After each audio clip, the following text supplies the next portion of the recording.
Hi friends, welcome to எஸ்மா சமையல். இன்றைக்கி நம்ம வீடியோவில் பார்க்க போகிற ரெசிபி என்னென்னா ஹோட்டல் ஸ்டைலில் பிரிஞ்சி எப்படி செய்யலான்னு பார்க்கலாம். இது எம்டி சால்னா, நான்வெஜ் சால்னான் எதோட சாப்பிட்டாலும் சூப்பராக இருக்கும். அதை பார்க்குறதுக்கு முன்னாடி இது வரைக்கும் நீங்கள் நம்ம சேனலை சப்ஸ்கிரைப் பண்ணலைன்னா சப்ஸ்கிரைப் பண்ணிவிட்டு பக்கத்தில் இருக்க பெல் ஐக்கானை கிளிக் பண்ணி ஆள் கொடுத்துருங்க. அப்போ தான் நாங்கள் போடுற வீடியோஸ் எல்லாமே உங்களுக்கு உடனுக்குடனே நோட்டிஃபிகேஷனாக வரும். வாங்க வீடியோக்குள்ளே போகலாம். உருளைக்கிழங்கு, கேரட், பீன்ஸ் மூணையும் கட் பண்ணி எடுத்துக்கலாம். 6 பெரிய வெங்காயம், 4 தக்காளி, 1 கைப்பிடி புதினா, 1 கைப்பிடி கொத்தமல்லி, 6 பச்சை மிளகாய் எடுத்துக்கலாம். இது 1 கிலோ அரிசிக்கான அளவுங்க.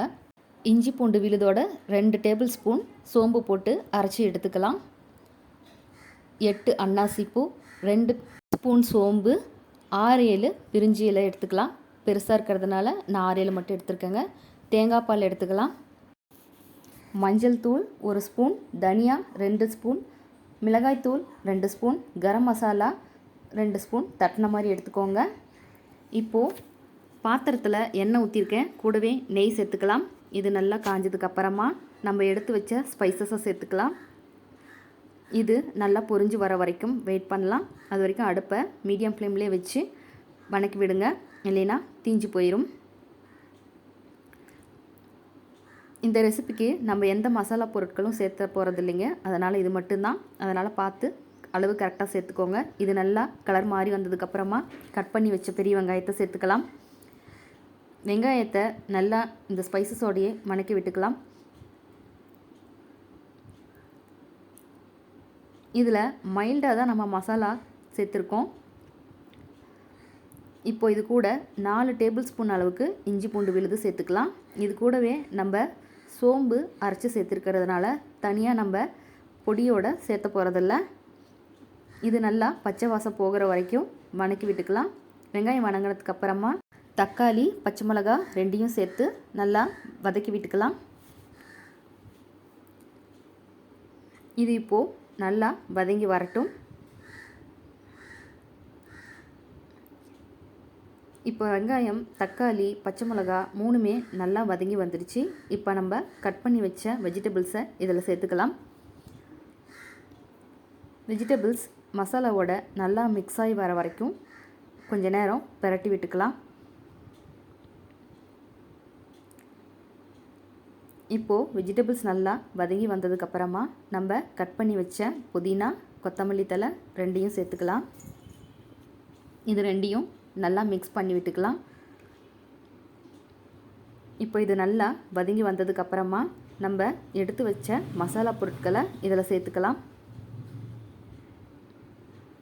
மசாலா பொருள் பச்சை வாசம் போகிற வரைக்கும் நல்லா எண்ணெயிலே வதக்கி விட்டுக்கலாம். கூடவே நம்மளோட வெஜிடபிள்ஸும் மசாலா வாசம் இறங்கி நல்ல ஒரு ஃப்ளேவரோடு இருக்குங்க. இப்போது இது நல்லா மிக்ஸ் ஆகி நல்லா வதங்கி வந்ததுக்கப்புறமா நம்ம ஆட்டி வச்ச தேங்காய் பால் கூட தண்ணியும் சேர்த்து ஊற்றிக்க போகிறோம். நான் 5.5 டம்ளர் அரிசிக்கு 11 டம்ளர் வீதம் தண்ணி எடுத்து வச்சுருக்கேன். அதாவது எனக்கு 3 டம்ளர் அளவுக்கு தேங்காய் பால் கிடச்சிது. அதோட மீதி 7 டம்ளர் தண்ணி சேர்த்து இதில் மிக்ஸ் பண்ணி விட்டுக்கலாம். இது நல்லா கொதி வர வரைக்கும் வேகட்டும். இப்போது தண்ணி நல்லா கொதி வர ஆரம்பிச்சிடுச்சு. இது கூடவே நம்ம ஊற வச்ச அரிசியை சேர்த்துக்கலாம். நான் இன்றைக்கி எப்பயும் போல் வீட்டில் சாப்பாட்டுக்கு செய்கிற அரிசி தான் சேர்த்துருக்கேன். உங்களுக்கு விருப்பம் இருந்தால் பாஸ்மதி, ஜீரக சம்பான்னு எதில் வேணால் செய்யுங்க. இதை விடவே அது இன்னும் கூடுதல் டேஸ்ட்டை உங்களுக்கு தரும். இப்போது தண்ணி இந்தளவுக்கு சுண்டனதுக்கு அப்புறமா நம்ம தம் வச்சுக்கலாம். அதுக்காக நான் தோசைக்கல்லை வச்சுருக்கேன். இதுக்கு மேலே பாத்திரத்தை வச்சாச்சு. இதில் இப்போது நான் எண்ணெயில் பொரிச்சு எடுத்த பிரெட் துண்டுகளை சேர்த்துக்கிறேன். இது பிரிஞ்சி சாப்பாட்டில் அதோட டேஸ்ட்டோடு சேர்ந்து ரொம்பவே நமக்கு டேஸ்டியாக இருக்கும் சாப்பிட்றதுக்கு. கல்யாண வீட்லையெல்லாம் பார்த்திங்கன்னா இந்த மாதிரி தான் செய்வாங்க. கூடவே நம்ம எண்ணெயில் பொரிச்சு வச்ச முந்திரியை சேர்த்துக்கலாம்.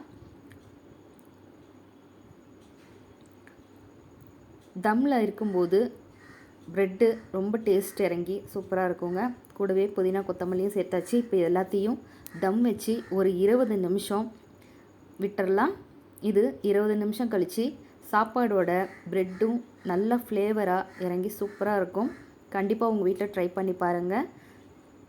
இதை அப்படியே சாப்பிட்றத விடவும் நீங்கள் வெஜ், நான்வெஜ், சால்னா, கிரேவின்னு எது கூட சாப்பிட்டாலும் ரொம்ப ரொம்ப டேஸ்ட்டாக இருக்கும். Must try recipe. உங்கள் குழந்தைங்களுக்கு லஞ்ச் பாக்ஸுக்கும் ஒரு நாள் செஞ்சு கொடுத்து பாருங்கள், ரொம்ப விரும்பி சாப்பிடுவாங்க. இந்த வீடியோ உங்களுக்கு பிடிச்சிருந்ததுன்னா லைக், ஷேர், சப்ஸ்கிரைப் பண்ணுங்கள். கூடவே உங்களோட கமெண்ட்ஸையும் மறக்காமல் எங்களுக்கு ஷேர் பண்ணுங்கள். தேங்க்யூ.